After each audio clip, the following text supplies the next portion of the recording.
Welcome to CBSM Bay Area. Thank you so much. Okay, so let's talk about this stress, because a lot of people have a lot of stress and also deal with depression during the holidays. What do they need to know?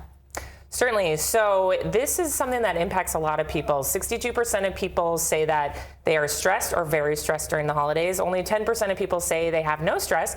I don't know who those people are, because we are bombarded with messages of things to buy that we may not necessarily need. Family and friends expecting social obligations. You need to show up certain places. And then there's the emotional component of maybe having people that should be there not be there, whether through death or divorce. And so we all come into the holidays with a lot of expectations, and when those expectations aren't met, people can feel disappointed. So you name some of them, but you say holiday stress, it comes from a lot of different factors. Yep, certainly. Physical, psychological, social.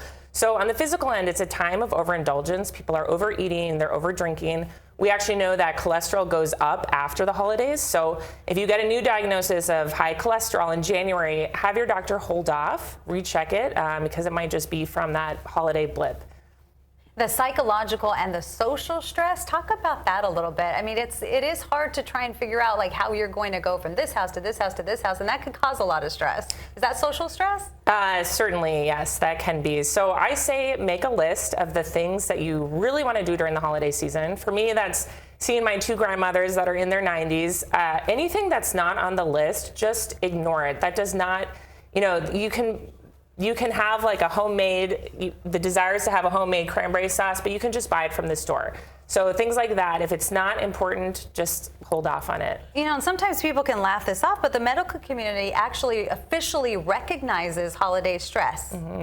Yeah, so this is really interesting. So the holiday syndrome, the holiday blues have been written in the medical literature since the 1950s. What's surprising about this is that the rates of suicide, so the very, very severe end of depression, don't actually go up in December. They actually go down. But the authors of that article actually described this idea of talking about the holiday blues as if it's kind of an American tradition, talking about the blues. We take out the holiday decorations, we dress up as Santa Claus, we like to talk about the blues. Even though that link isn't necessarily supported by the literature, I actually think that's a great thing.